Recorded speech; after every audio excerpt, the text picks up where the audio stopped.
Welcome, everybody. Thanks again for joining us. As you know, when we started these interviews, they began as me interviewing just the faculty of the Grant Park Academy of the Arts, and then it progressed on to me interviewing other interesting people. We have a new faculty member, and I'm delighted to introduce her to you. But before we do, of course, I'm going to thank the people that we always thank. We want to thank brassandwinds.com, a Quinn the Eskimo company at www.brassandwinds.com.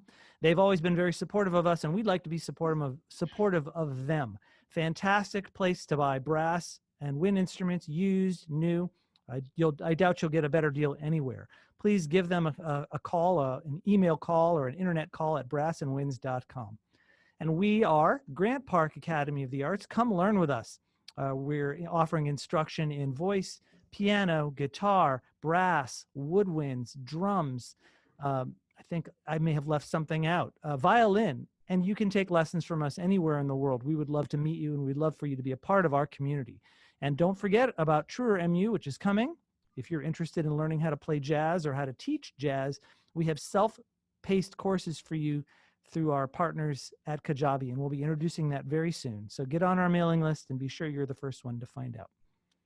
And now, without any more ado, I'd like to introduce Ms. Shannon Heuermann, our new voice instructor. Shannon, welcome. Thank you. We're so excited to have you with us. Are you having a good day? I'm having a great day. This was our first day of school in Forsyth County, so we've had a busy day, but everything went well. It was awesome. Fantastic. And you're a teacher in Forsyth County, right? I am. Okay. And you teach voice there? I actually this year am a para in the special ed department. I'm teaching certificates in both music, K-12, and in special ed. I've been working towards getting more into the special ed department in the public school. It's really become a new love of mine. Well, let's talk about, I'd like to know how you became a musician, how you became a music teacher, and then how you moved into special ed. I'm interested in all three of those things. Let's start with you as a person becoming a musician. How did that happen? Well, I think I was born a musician. Both of my parents were music teachers. They have music education degrees from Florida State University. They met in college. My mother has an amazing operatic voice. She sang with Theater Under the Stars at the Fox Theater when she was in college. She was was recruited. Like, she could have been a big star had she chose to do that, but instead she decided to teach elementary school music in DeKalb County and stayed home and raised her children. And my father was a lifelong choir director, and when he taught high school chorus at Shamrock High School in DeKalb County for years and years, and then moved his career in another direction, but always was a music director. He directed our choirs at church. He was in a gospel quartet where he would arrange music and write music for his quartet. And I grew up with music in our house all the time. My mother was the neighborhood piano teacher, but of course she had to farm me out to someone else because I could not learn from my own mother. Yes. Which is what I do for my daughter as well. She doesn't want to hear from me. Same here. Yes, exactly. But we always had music in our home, and people ask me if I grew up with voice lessons, and I never had a lesson until I went to college. But every time I opened my mouth, I had a lesson at home. Sure. Because they knew so much and were happy to share it and really just set that environment. If you were going to do it, you were going to do it well. And I sang in choirs all through my childhood growing up, and then got into musical theater when I was in middle school and high school, and that was a great love of mine for a long time. And went to UGA to be a music teacher, just like my parents. Oh, wow. Okay. Yeah. Were you definitely happy about that choice, or did you feel like it was expected of you given your family? I don't think it was expected of me, but I did in middle school when I joined the middle school chorus. It was almost like I knew better. What that teacher was doing, we could have done so much more. Then and there, I was going to teach middle school. I was going to be a middle school choral director, and that's exactly what I did right out of college. I taught in Hall County in a middle school. I did chorus and general music there for many years, and I was just driven. I just knew that we could do better, we could do more, the kids could learn more, we could do quality music, not just the silly fun stuff that gets the kids engaged. They could really learn, and I decided that for myself. In fact, my parents kind of discouraged me from doing it. They would have loved to have seen me maybe pick something maybe a little more financially profitable than being a music teacher. Sure. But they knew that's where my heart was, and I enjoyed it and kept going. So Yeah. you had your start in middle school chorus then, but you've since moved to elementary, isn't that right? After middle school chorus, I stayed home with my kids for a few years and started doing some private lessons in my home, some voice lessons. And then when my kids went back to school, I started doing preschool music and created a curriculum for our local preschool where our kids went, and got to do their programming for Christmas and Easter and the Mother's Day and the big graduations. I got to write little skits and things for them to do, and loved just doing the toddler music for a while. But then, of course, I got the itch to direct choirs again, and I took a job at a private school doing their elementary school music, which turned into a high school job as well. And I did their high school choir for a year before I went back to elementary school, and that's where I am now. So Okay. I've had a lot of different areas of music jobs in the past 10 years, but I really don't have an area that I love the most. I love all of it. Yeah, it sounds like it. And some people, myself included, really do like variety. Yes. I don't think I could imagine myself being in one job for 25, 30 years, even if that was still an option. I don't know that a lot of people can do that anymore. But even if I could, I don't know that I would. So, Yeah. yeah. Well, I do love the little ones. I love the children, and I love teaching voice lessons and beginning lessons to children. I'd love to see them get excited and learn to use their voices. But I do have a love for choir and for choral music, and I love to sing in a choir. And I think that's a skill that you can use until you're 80 years old. And I feel like we may be losing a little bit of that, especially with our pandemic we're in now. Oh. So I am driven to keep that up and keep starting choirs and keep singing in choirs, because I think it's really important. I think it's a human thing to want to be a part of something big like that. And not everybody plays a sport, but almost everybody can sing in a choir. Mm-hmm. Well, I Yeah. think some folks feel like they can't sing. You know, especially these days in this country, there's a big boy-girl divide regarding Oh, singing. yeah. Not a lot of education about the changing of boys' voices in middle school, and that's where we lose a lot of them. You're right. So what can you say to people that say, no, I'm sorry, you're wrong, I can't sing? I have met very few people in my life that actually can't sing. They think they can't sing. Someone in their life has told them that did not sound good. And more than likely, they're trying to mimic something that isn't right for them. Something that's in an octave that's the wrong range, or something that's a style that doesn't suit their voice. And then when you find an area where they can be successful, they find out they can sing. There have been very few people I've ever met that really can't match pitch or can't carry a tune in a bucket, like people say. I have found that you give them the right opportunities, that people really can sing. Well, And your comment about boys in middle school is so true. So true. I had to work really hard to recruit boys to my program when I was teaching middle school. And you just had to find that right song, that right, repertoire that they got excited about doing, and it fit their range because it was changing all the time. yeah. And if you could keep something in your choir rehearsal that they could be successful with, they would continue doing it. So, but you're right, the boys were really hard at that age. Yeah, absolutely. And our society doesn't necessarily make it easier. Singing is not necessarily seen in our country as a masculine thing to do, although in other Right. countries it is. Other countries Absolutely. see singing as a very masculine thing to do. So it's something, a quirk to our culture. Yeah. You know. Yeah. Something we can work on. We're going to work on that. We're going to work on that. Absolutely. So but we started this interview talking about special needs. Now, how does that relate? You know what? I think when I was teaching preschool, I met so many of these kids that probably later in life will be diagnosed with some kind of special need. But when they were little, and their innocence and their communication with the other kids in their class, we saw how much they would grow and bond, and it just touched my heart. And I was like, I want to learn how to help these kids too. And what's another thing that's really cool is that my daughter's high school chorus has several special needs kids that sing in their chorus, and they all have a peer helper that's with them. And these kids love it. They actually get so excited about music. They can learn the songs, they can learn the lyrics, and they can have a part in the choir.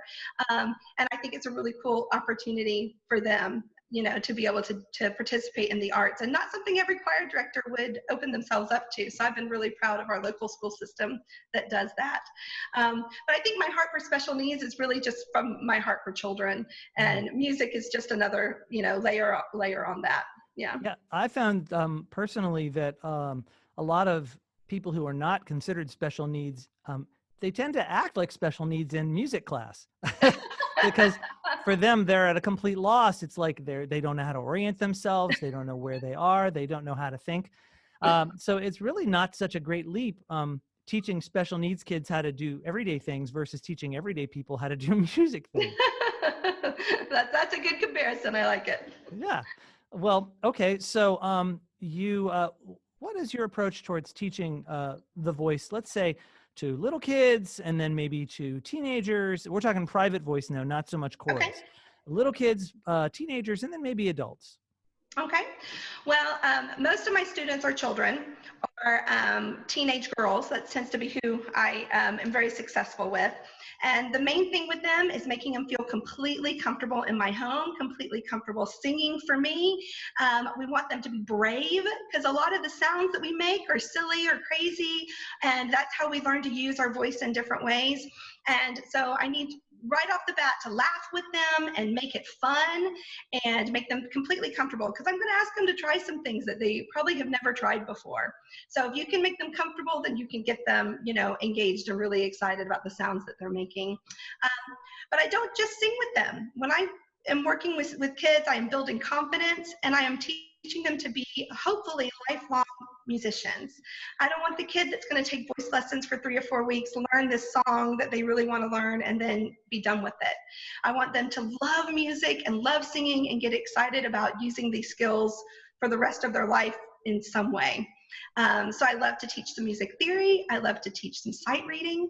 I love to get them to really understand why they're singing things in certain ways, as far as diction and phrasing, and just, being musical with their songs and not just singing the notes and the rhythms.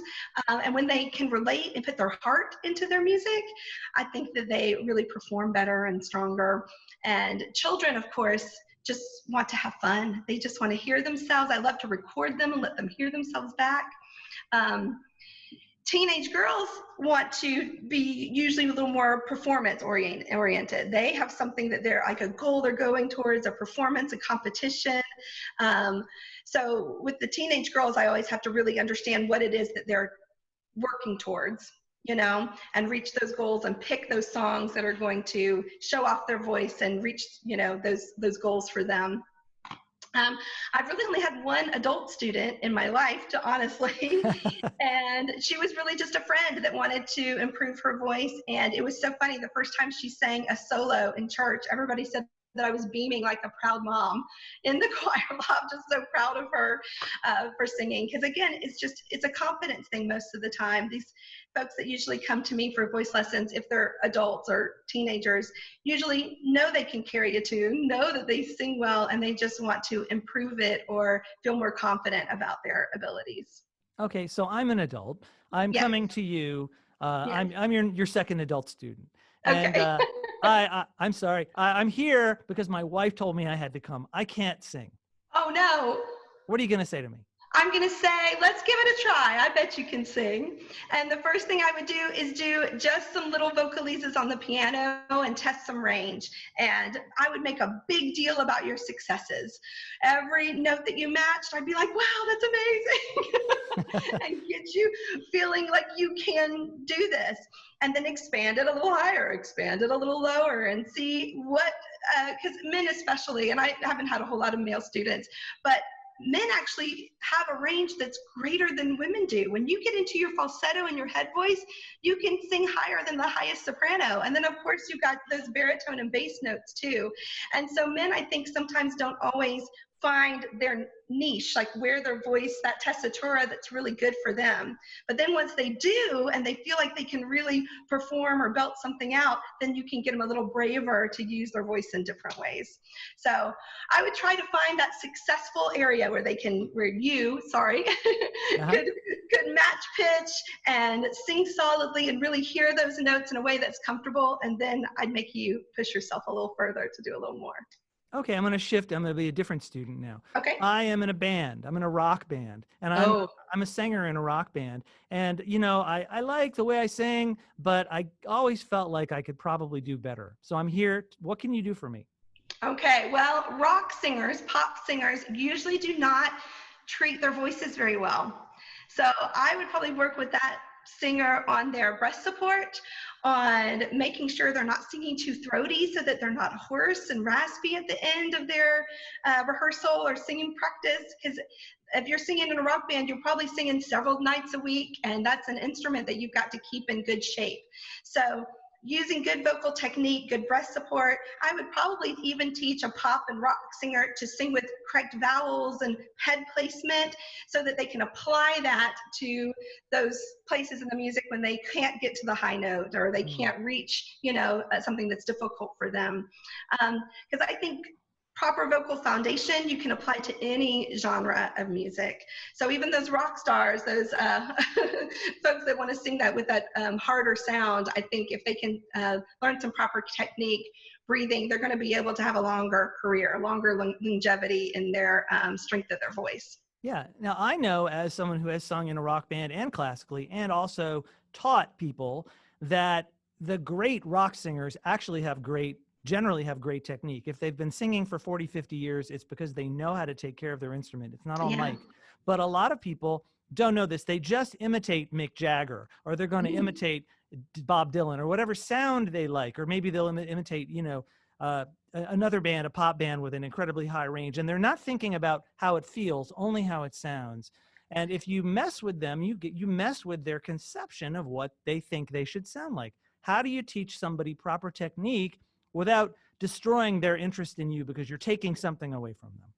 Oh, goodness. Well, I would tell them I'm not taking something away from them. I'm adding something to what they can already do.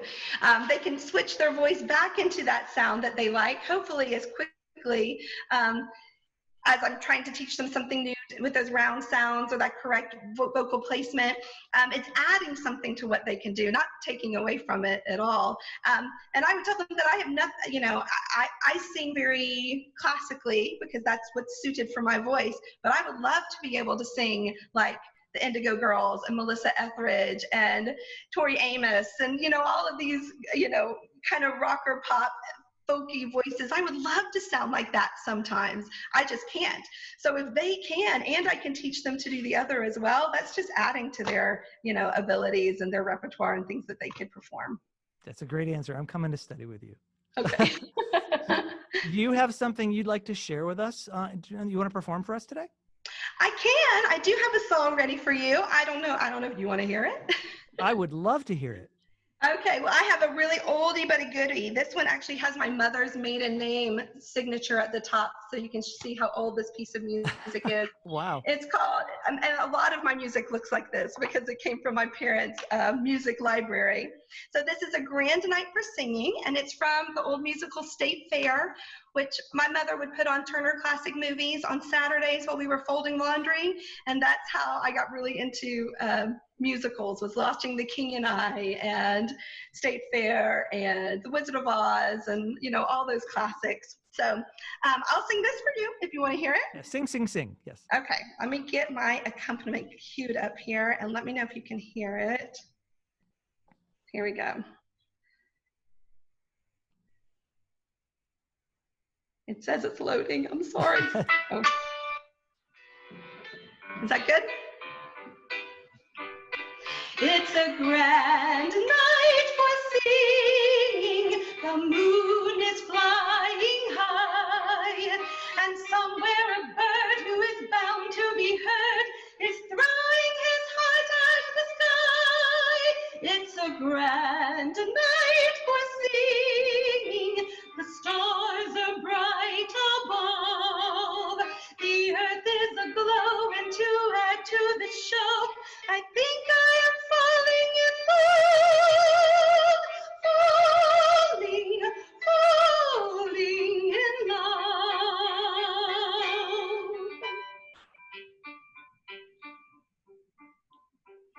Maybe it's more than the moon,